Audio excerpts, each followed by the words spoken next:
Hello and welcome back to the South Yorkshire Railway's Blackburn Valley route again, and this barren wasteland where Westwood Station used to stand.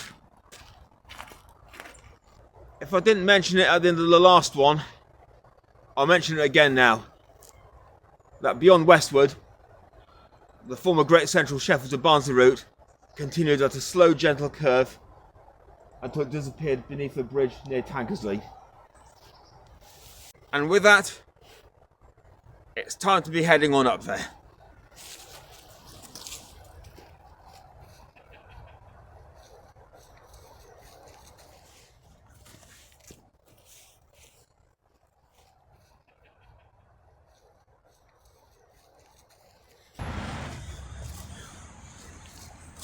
Although with a little bit of cutting to our right down there, we are forced back up to the road again and find ourselves up on that bridge as just mentioned. The evidence being these two parapets which flank Westwood Road.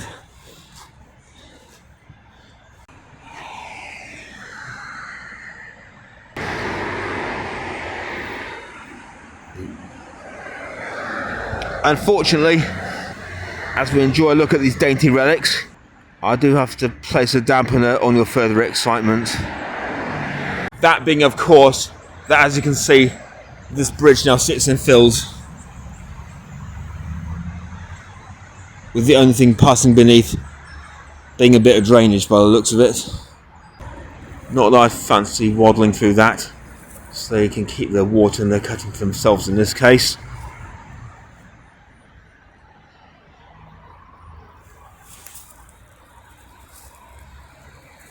While the cutting beyond here on the Barnsley side is since firmly fenced off and marked as private. Politely so, I must add. So we'll perhaps be politely making do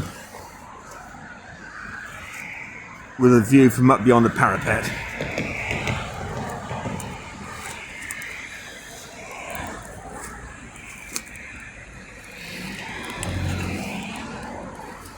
Those of you who've known me for quite some considerable time beyond my years on YouTube might also recall that in the past I've killed my time writing crime thriller novels.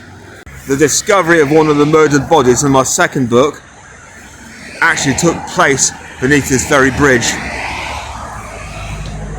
though obviously with the arch not bricked up, as you can see here.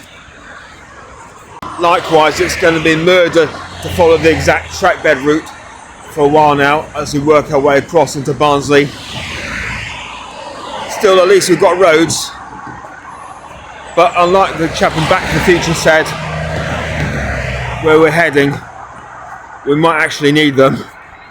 We make our weary detour across a wide and vast array of industrial roads through Tankersley and onward to Lower Pilley, where our next station sat separated from its own village, and even more dramatically so since it was there. You'll discover how in due course.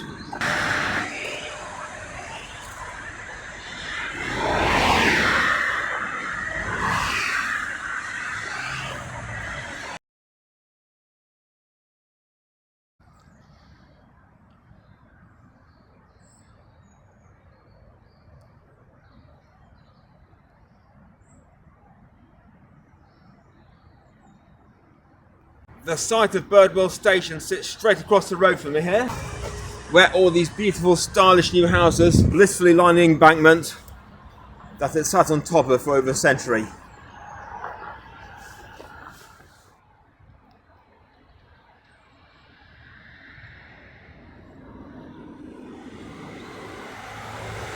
Known more officially as Birdwell and Hoyland Common, it was a two-platform station which had the same substantial buildings as seen at Westwood and Chapeltown Central, with a footbridge separating the two sides, plus waiting rooms, toilet and ticket office standing tightly alongside the station master's house. The station was built unpopularly so, half a mile of its intended position, this being due to the sinking of the Wharncliffe and Silkstone Colliery close nearby in 1853. The Earl of Wharncliffe The man behind it all himself also enjoyed the luxury of his own private waiting room on one of the station's platforms.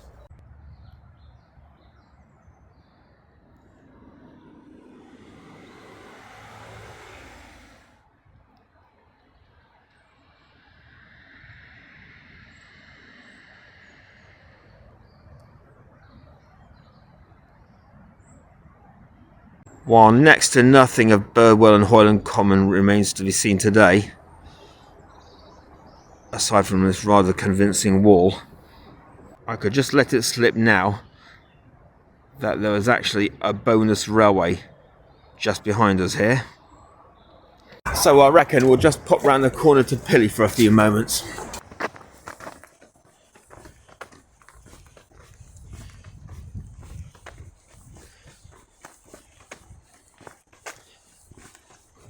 And pow, just like that, we arrive at it before you know it.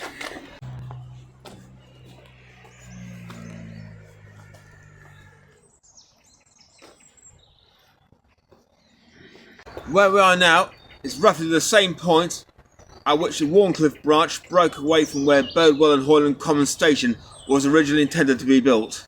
It broke the crescent-shaped direction connecting Wharncliffe and Silkstone Colliery with further sites along the line towards Dovecliffe, which we will be catching up with later in the journey. The black brick abutment, almost tucked away behind the bus stop here, took the line northwards across New Road from the Wharncliffe site, which is just behind the trees above, and is today occupied by a field.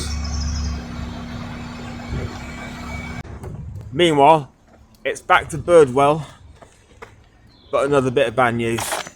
We can see a lovely bit of embankment further northward, but we can't walk it.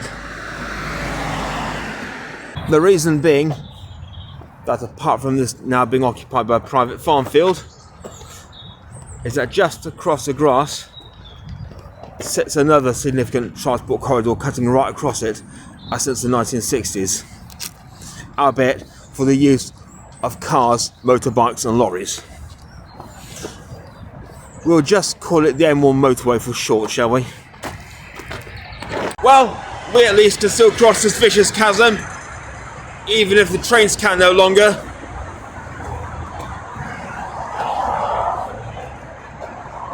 Trains leaving Birdwell for Barnsley began the next short phase of their journey, right across where the cars now come roaring. Then into the hillside beneath the village itself via an imposing arched bridge. Trees permitting, you can probably just make out the severed embankment from Birdwell crossing over the motorway in the distance. I could picture the view that passengers on the platform towards Sheffield enjoyed of their engine approaching from the distance those 7+ decades ago and counting. Quite a pity the way that times have to kill such scenes, isn't it? Having made it up into the village at last, the short cutting carrying the line underneath us from the M1 side is since now filled in, recognisable as only this blank grassed over void on our left behind the wall. Although standing here, it is still possible to see, even if you're passing along on the motorway, where the railway would have penetrated the hillside. By the way, don't get any crazy ideas, drivers. It's not worth the distraction. Facing left along this street at the back of Birdwell, you can make out a more distinctive railway cutting than one we've just seen on the passenger line. This is the Wharncliffe branch, and you can work out the portals down there. And if we whirl around, we're going to visit one of the other collieries that it served. You may recall mention on my previous video of an aerial cableway that connected the colliery sites at Smithywood and Rockingham.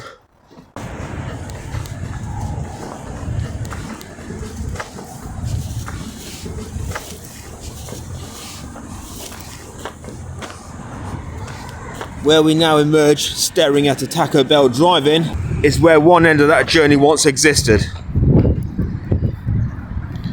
Rockingham Colliery was sunk in 1873 by Sheffield's very own Newton and Chambers Company. They of course being behind many other collieries such as Wharncliffe and Smithwood itself. The Rockingham site was home to 170 coke ovens, producing as much as 1,500 tonnes weekly. If we've been talking about the soft drink of the same name here, that quantity could have amounted to a national health scare, don't you think? What absolute poppycock. This is my 10th glass already today, and I'm no more the worse for it. Oh. On top of which, no sugar, no caffeine, and you don't see trainloads of that trawling around the country. Unless, of course, it says lorries on that ridiculous Christmas advert you see every year. I think I'll go and do the washing up.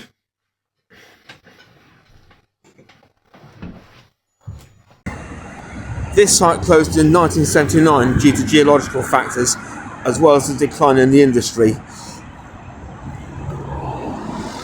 Its name lives on, however, in the local Colliery Cricket Club, founded in 1874, which remains active and playing to this very day. Stumped? I was almost. Anyway, we've got to get off that field and into another one now. That, of course, being the Blackburn Valley Railway. Although in my case it seems to have been the Blackburn Valley wrong way. Just rounding the chicane at the side of Shortwood Business Park.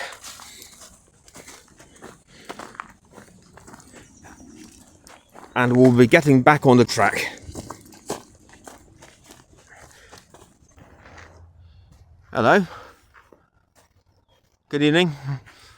As we eventually commence this next important leg of the trip, I think I should just linger around long enough to let you know about another station that once existed hereabouts. Royds, somewhere in the vicinity of where these houses are, was one of those very, very short-lived mid-19th century halts, lasting all of 2 years, from 1854 to 1856.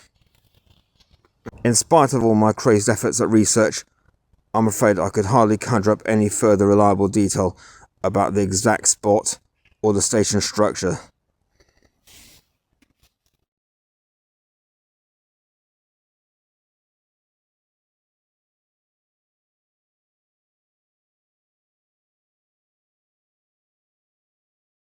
So, we're sadly going to have to leave this one to the imagination and move on.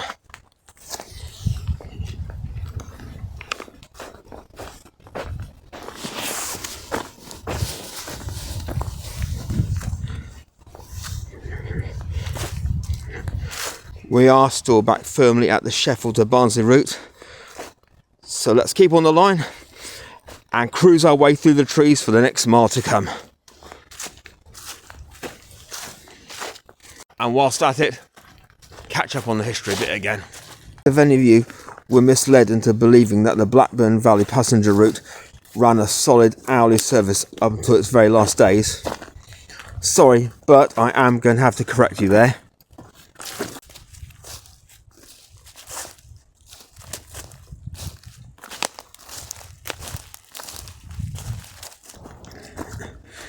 The Victoria to Exchange route was running only 3 stopping passenger trains daily either way by the mid-1940s for the last few years before the regular services were ended altogether.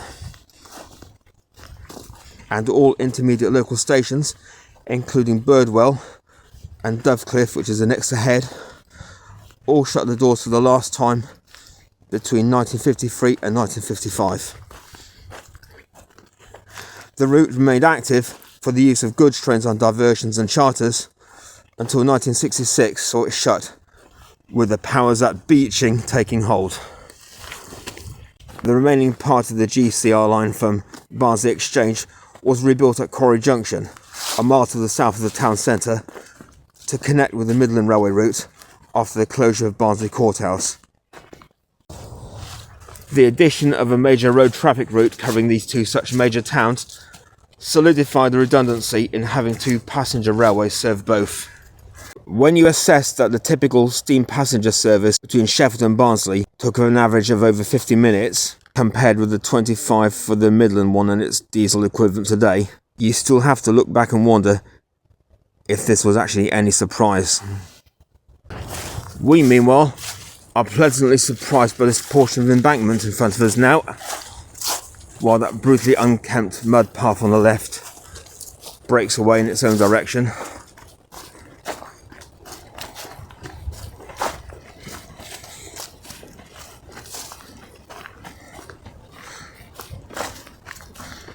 And with it, the sun comes back to join us.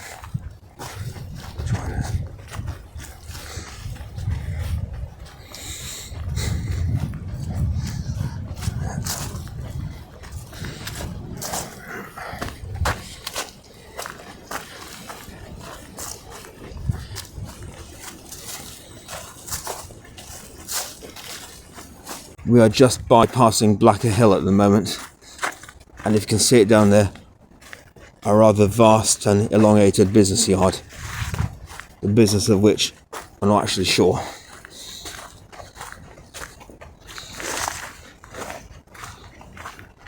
Hope no one comes and asks me what my business is up here. That's if making YouTube videos isn't an acceptable enough reason for them. Even up on these embankments, we're not obstacle free, as you can tell.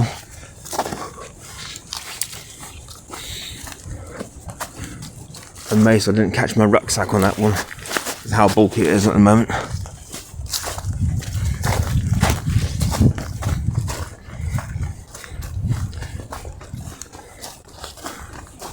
We have to duck and dive to the left as well here. Hold on. I'll stop filming for this one. Ah, this is more like it.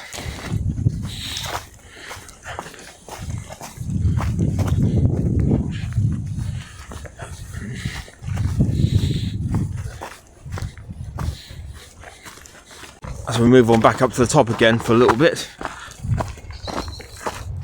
I've got another hidden gem here I should quickly cock an eye at. It's a sort of a stone Methodist chapel window. Don't know where the glass has gone, but it's a lovely little decoration for this sort of landscape. Just in case you're wondering what we're doing walking through all this grass and not down on the track bed, unfortunately there is more track bed to come, but the cutting on our right that the line's just gone into is a little bit underwater at the moment, so we'll be catching up with it at a safer spot later on. We are actually still by a railway because there's signal support nestling in the grass there. Most likely on another part of the former Wharncliffe Colliery route, which we've met today more than once already. And once more, down on the right here is today's main feature, more accurately resembling a lake. Still lovely with a bit of sunlight on top. Anyway, back into the cutting at last. The cutting we can walk, that is.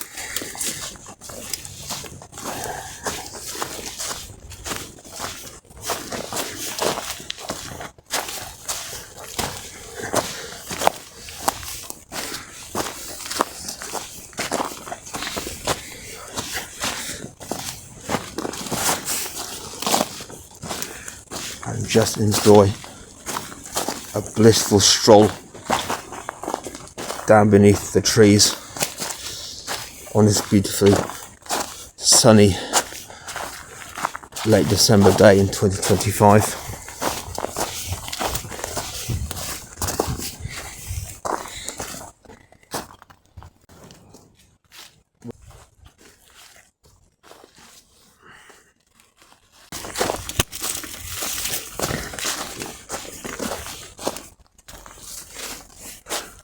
Well, there's some drainage down there.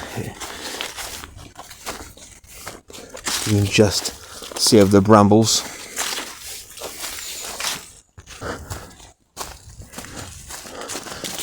We've also bagged ourselves a bridge down here as well, based on the design of that deck above. I doubt very much that the entire structure dates back from the heyday of the railway route.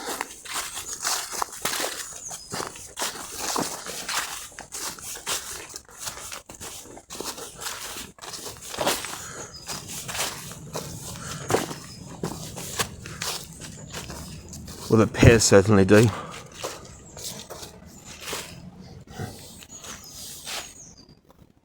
Three different forms of stone and brickwork there. Sorry, brickwork. Let's admire this beauty from the other side quickly.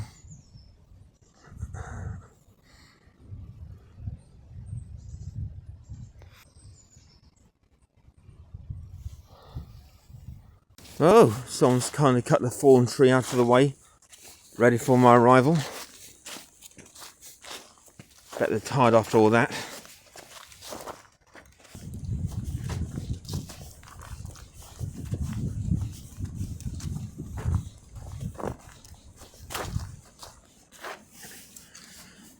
An impressive stretch of retaining wall next to us on our right here.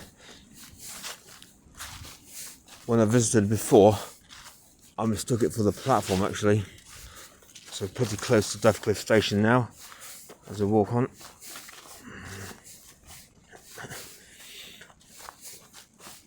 The giveaway in time is that further along here it gets a little higher and higher and higher.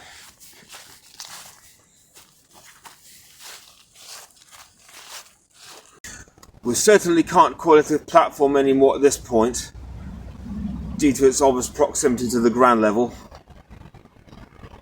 Still, these coping stones are a sight to behold.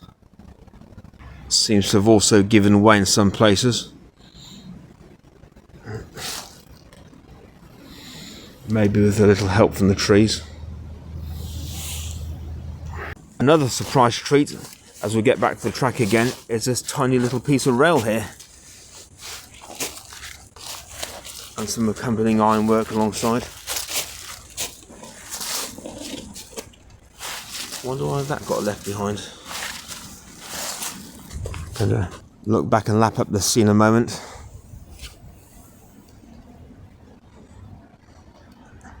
And then make on swiftly ahead.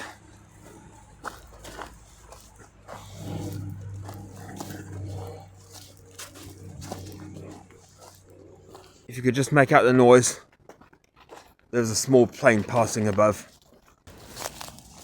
One swift argument with the overgrowth. And finally, we arrive at Dovecliffe Railway Station.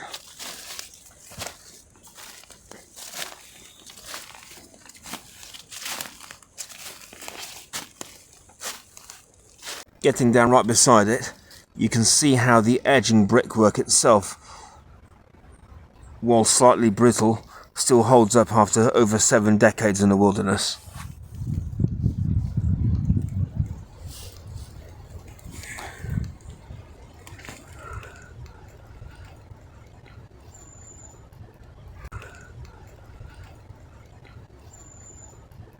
Dovecliffe opened in 1854 with most of its buildings and facilities on the Barnsley-bound side, which is, however, just a memory.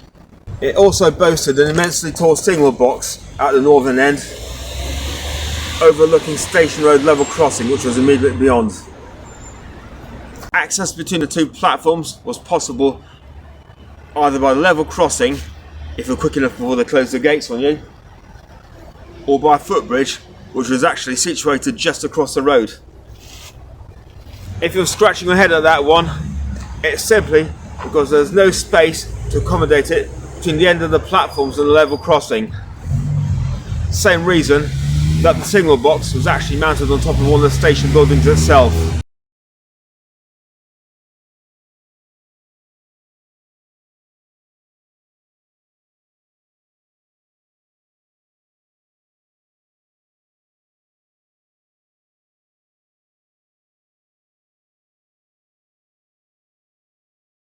Dovecliffe joined all the other stations shutting their ticket hatch for the last time in the mid-1950s, but that wasn't yet the end of the line for this location. Just coming down the road from Dovecliffe Station, we encounter remains of another bridge which carried the Barnsley end of the Wharncliffe branch into Barrow Colliery, which was situated closely west of the station itself. This connected with the nearby Midland railway route via a curve near Birdwell, the track bed of which can be seen behind this steel fencing alongside, which sadly doesn't let us explore today.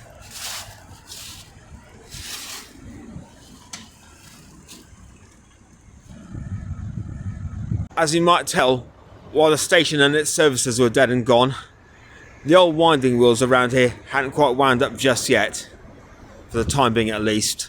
With tracks still running through the site of Dovecliffe Station after its demolition in the 1960s, a junction to the immediate south of the station site was remodelled, providing a new single track curve into Barrow Colliery, while the surviving 2-mile portion of the former passenger line would continue on ahead to Rockingham, where it would now terminate.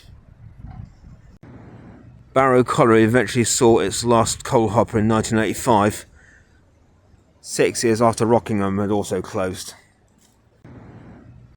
3 years later, the line through Dovecliffe from Stairfoot via Wharncliffe Main Junction to Rockingham was completely ripped up, leaving behind only the rubble-clad void that we're looking into today. Speaking of voids, we're now going to finally depart Dovecliffe, dive straight over the level crossing and into the depths of the trees again, and the last diddy bit of this track bed that we can explore.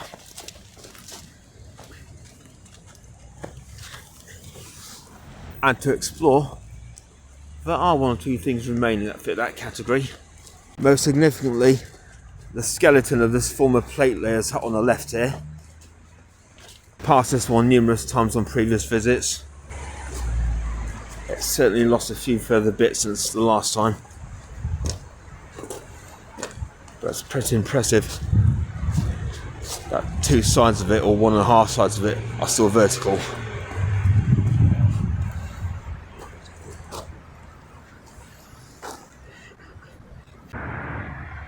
The rest of it, meanwhile, is not exactly a million miles away from you now.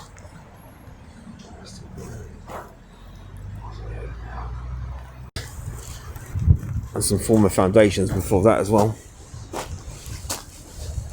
And also not too far away is this little brick hut.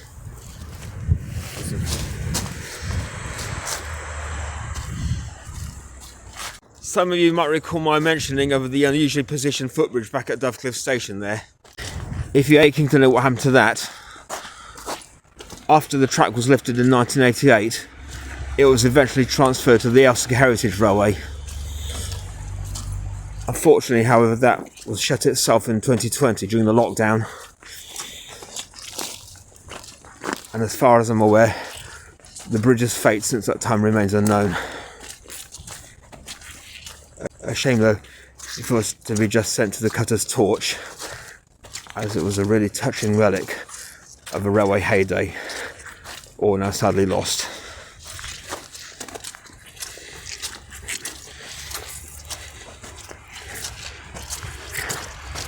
Like a fallen tree's gonna get my way. It hasn't so far today, has it? Sorry, tree. I know what you're thinking, mate. Curious, isn't it?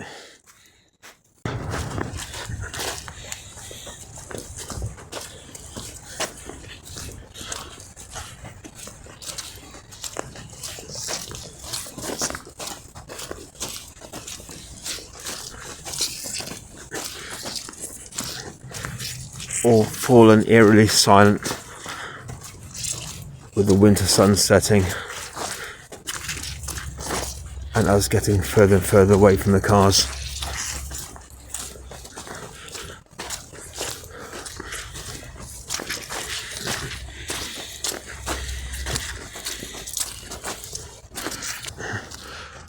Spot more retaining wall there on the left.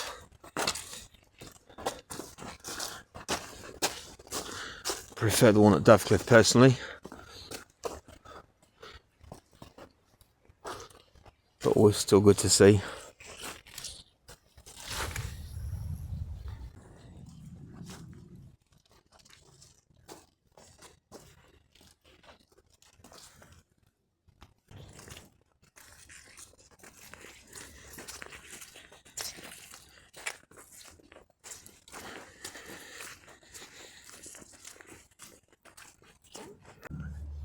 And this, guys, is where we finally reach the end, because almost directly straight beneath our toes here we have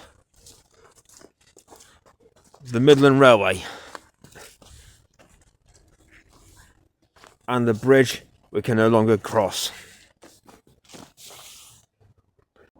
Well, just down here on our left we have also the junction where the former Wharncliffe branch broke off.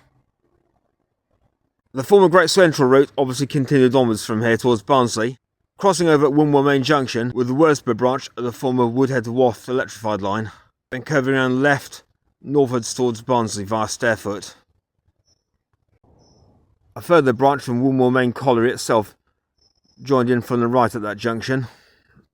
Anyway,